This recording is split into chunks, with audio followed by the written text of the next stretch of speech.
Hey guys, मैं हूं विवेक गौड़, आपका खूब फिजिकल थेरेपिस्ट, और स्वागत है आपका आज के एक नए वीडियो में। दोस्तों, आज के वीडियो में हम बात करने वाले हैं रिफ्रैक्टिव एरर्स के बारे में, जो कि आंख के अंदर होती हैं। और बहुत सारे लोग, मिलियंस ऑफ लोग हर साल रिफ्रैक्टिव एरर्स के लिए या तो चश्मे बनवाते हैं या लेंसेज बनवाते हैं या इवन उनको सर्जरीज करवानी पड़ती हैं।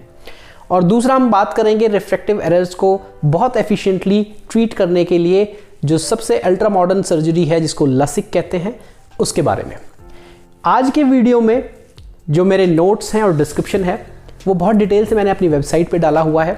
तो आज के वीडियो के बारे में अगर आप और ज़्यादा जानना चाहते हैं, ये रिफ्रैक्टिव एरर्स और लसिक सर्जरी के बारे में और पढ़ना चाहते हैं, तो नीचे डिस्क्रिप्शन में जाकर आप मेरी वेबसाइट पर वहाँ पर उन नोट्स को पढ़ सकते हैं और आज के वीडियो के बारे में और ज़्यादा जान सकते हैं।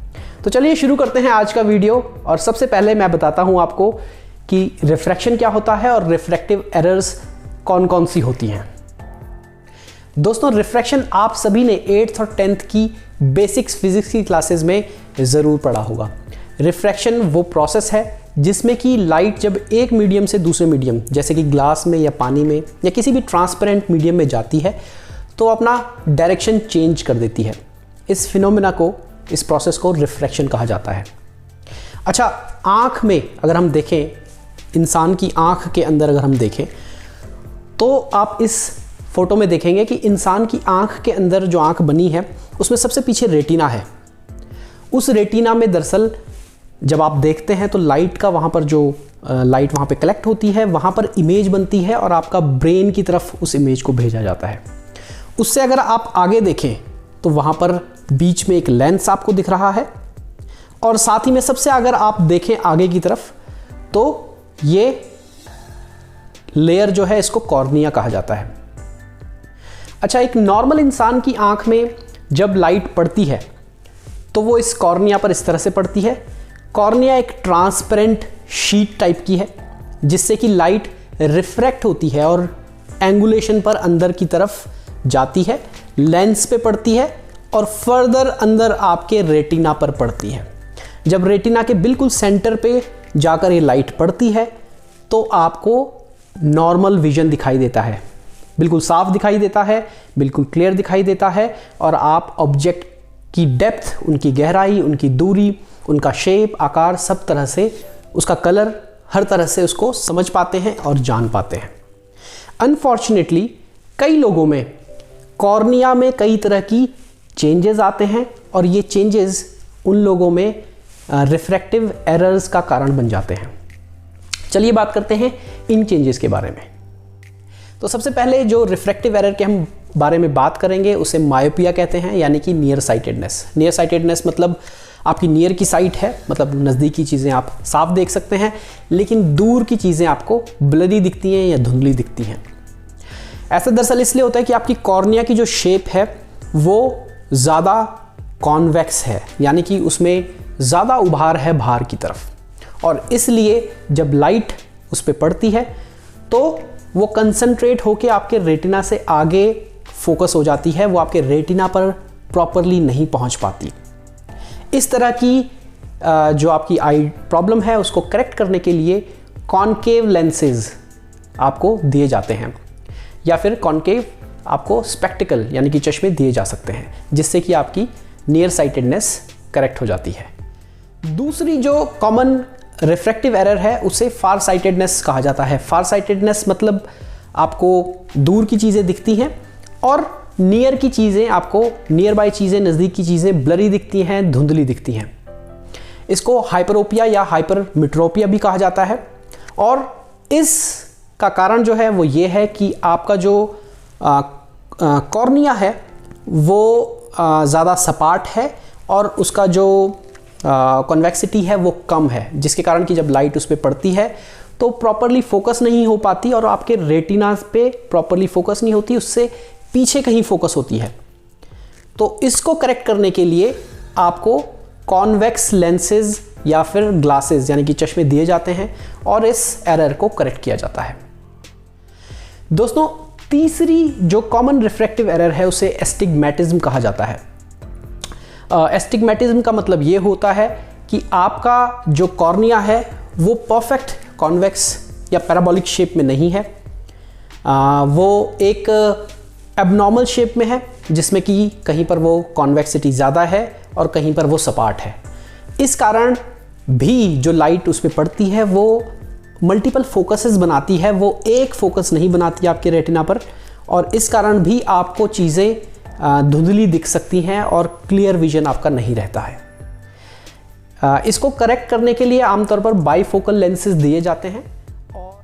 चलिए दोस्तों, आगे बढ़ते हैं और हम बात करते हैं कि लेसिक सर्जरी क्या होती है और कैसे इन कॉमन रिफ्रैक्टिव एरर्स को ये लेसिक सर्जरी आपकी करेक्ट कर देती है।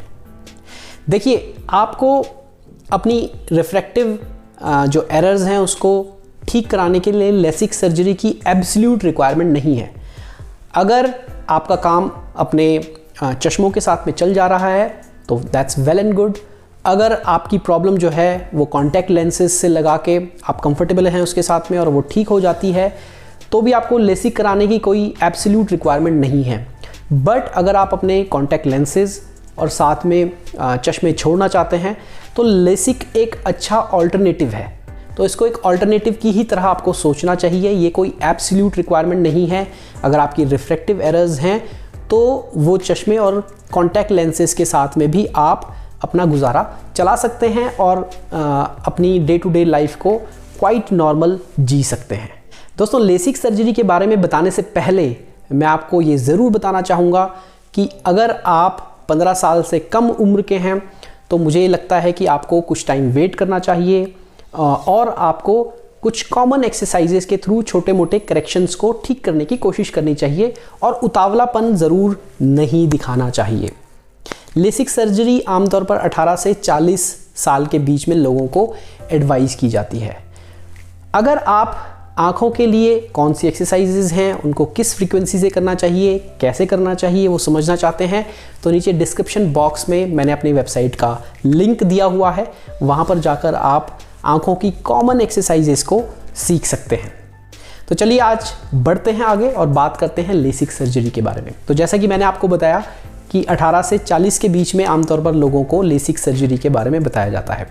सो लेसिक सर्जरी में दरअसल होता क्या है कि जो आपकी कॉर्निया की जो शेप है उसको बेसिकली ठीक किया जाता है। अगर वो ज़्यादा कॉन्वेक्स है तो उसको स्लाइटली फ्लैटन आउट किया जाता है। अगर वो ज़्यादा कॉन्केव है तो उसमें कॉन्वेक्सिटी इंक्रीज़ करने की कोशिश की जाती है। और एस्टिग्मेटिज्म में जहाँ पे कि वो इर्रेगुलर है तो उसकी सरफेस को रेगुलर करने की कोशिश की जाती है और एक परफेक्ट कॉन्वेक्स शेप उसको देने की कोशिश की जाती है ताकि जो लाइट आपकी कॉर्निया पर पड़ रही है वो प्रॉपरली आपके रेटिना पर फोकस हो पाए। तो यही लेसिक सर्जरी का बेसिक है। दोस्तों, लेसिक एक अच्छा ऑल्टरनेटिव है अगर आप 18 से 40 की उम्र के बीच में हैं और अपने चश्मे और कॉन्टैक्ट लेंसेज को छोड़ने की सोच रहे हैं। तो मेरी वाइफ ने लगभग 2 महीने पहले लेसिक सर्जरी करवाई थी और अपनी सर्जरी होने के बाद 1 महीने का उन्होंने फीडबैक लगभग 1 महीने पहले बनाया था और उसको हमने अपने चैनल पे डाला हुआ है। अगर आपने अभी तक वो वीडियो नहीं देखा है तो नीचे डिस्क्रिप्शन में उस लिंक को जाकर देखें और आई एम श्योर कि उसको देखकर आपको लेसिक के बारे में एक पेशेंट्स के थ्रू, जो कि मेरी वाइफ रही हैं, उनसे ज़्यादा जानकारी मिलेगी। अच्छा, अगर आप ज़्यादा टाइम अपने मोबाइल्स पे, गैजेट्स पे या फिर लैपटॉप पे बिताते हैं या इवन टीवी पे बिताते हैं तो आप इस तरह का एक एंटी ग्लेयर चश्मा इस्तेमाल कर सकते हैं। मेरी रिकमेंडेशन का एंटी ग्लेयर चश्मा खरीदने के लिए आप नीचे डिस्क्रिप्शन बॉक्स चेक करें, वहाँ पर मैंने लिंक दिया हुआ है, वहाँ से आप उस एंटी ग्लेयर चश्मे को खरीद सकते हैं। तो दोस्तों, आज के वीडियो में इतना ही। आप हमारा चैनल ज़रूर सब्सक्राइब करें, यहाँ पर बहुत सारी हेल्थ की इन्फॉर्मेशन मैं ज़रूर आपको देता रहता हूँ। बीच बीच में आपके लिए बड़े इंटरटेनिंग और इंटरेस्टिंग टॉपिक्स हम लेके आने की कोशिश करते रहते हैं। तो आपसे मुलाकात होगी किसी नेक्स्ट वीडियो में। तब तक के लिए keep moving, keep fit, stay healthy. मैं हूँ विवेक गौड़। Bye bye.